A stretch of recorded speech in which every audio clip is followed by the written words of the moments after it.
경제를 넘어 세상을 보는 눈을 밝히는 시간, 첨단 IT 기술과 가상화폐 이슈까지 꼼꼼하게 짚어드립니다. 스마트한 경제 디지털 레셋 박범수 기자 전화 연결돼 있습니다. 기자님 안녕하세요. 네, 안녕하세요. 디지털스 박범수 기자입니다. 네, 오늘 첫 소식은 애플페이 소식입니다. 기존에 현대카드만 사용 가능했었는데 세 개 카드사 또 이제 사용할 수 있게 되더라고요. 예, 맞습니다. 어제 나온 소식인데요. 전자신문 보도를 보면 애플페이의 새로운 파트너로 신한, KB, 우리가 합류한다고 합니다. 이 세 회사는 이제 애플의 사업 참여 의향서를 제출하고 조만간 이제 추가 사업 파트너가 될 거라고 하는데요.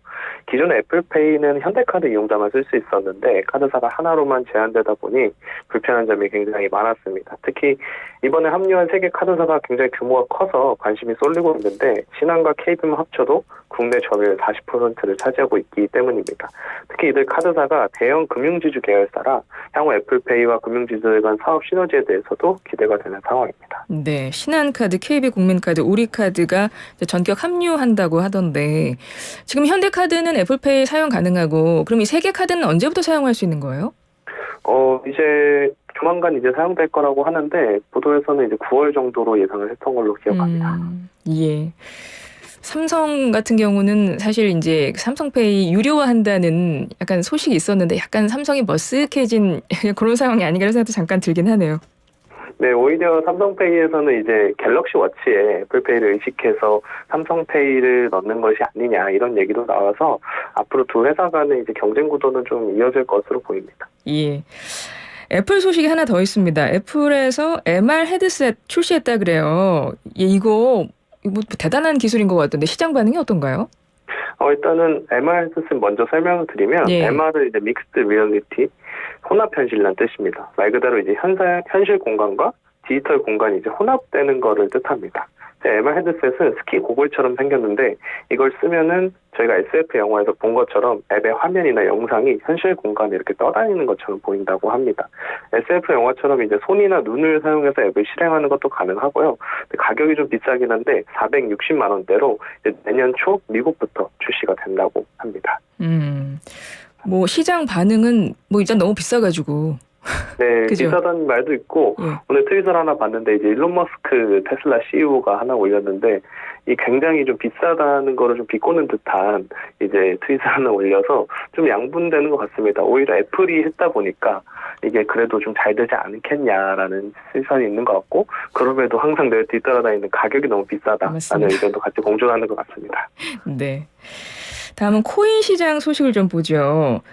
이건 뭐 다른 곳에서도 많이 보도가 됐던 내용이긴 한데요. 미국 증권거래위원회가 세계 최대 코인 거래소죠. 바이낸스하고 또 미국의 최대 코인 거래소 미국 거 코인베이스 제소했다고 해요. 뭐 이런 건 지금 흐름이 어떻게 되고 있는 거예요? 네, 맞습니다. 말씀 주신 대로 이제 바이낸스는 세계 1위, 그리고 코인베이스는 북미 최대의 코인 거래소입니다.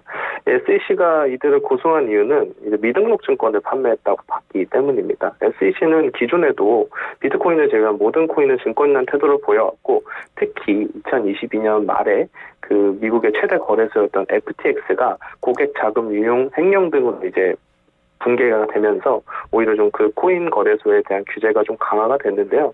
SEC는 이 두 소송에서 이제 19개 코인을 증권으로 봤습니다. 그래서 이들이 SEC에 등록하지 않고 이 거래소들이 코인을 거래하게 한 것을 문제를 삼았는데 특히 이번 SEC가 증권도 판단한 코인에는 시가총액 4위 BNB, 바이낸스 코인, 6위 카르다노, 9위 솔라나 등 굉장히 큰 규모의 가상자산이 포함되어 있고 시총을 계산해보니 원화로는 120조 원에 달하더라고요. 그리고 한국에도 주요 거래소에도 상장이 돼 있기 때문에 투자자들이 굉장히 주목을 하고 있는 상황입니다. 예.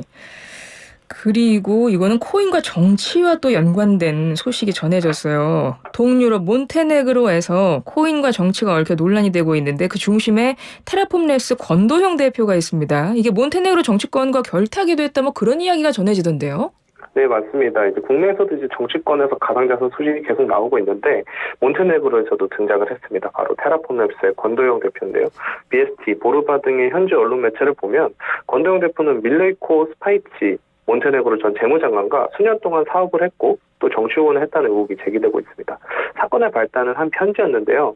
권도영 대표가 드리탄 아바조비치 몬테네그로 총리입니다. 총리에게 이런 내용의 편지를 보냈다는 게 알려지면서 그 스파이치 전 재무장관에 대한 비판론이 좀 불거지기 시작했습니다. 게다가 이제 권 대표가 세르비아에 구매한 걸로 알려진 아파트도 스파이치 전 장관의 도움을 얻었다는 주장도 나오면서 현재 권도영 대표는 몬테네그로 정치권의 핫 이슈로 떠오르고 있는 상황입니다. 그 몬테네그로인 한 유력 정치인에게 정치 자금을 댔다 지금 이런 것 때문에 지금 떠들썩하더라고요. 네, 맞습니다. 네, 알겠습니다. 자, 오늘 말씀 여기까지 드려야 되겠어요, 기자님. 고맙습니다. 네, 감사합니다. 지금까지 디지털 에셋 박범수 기자였습니다.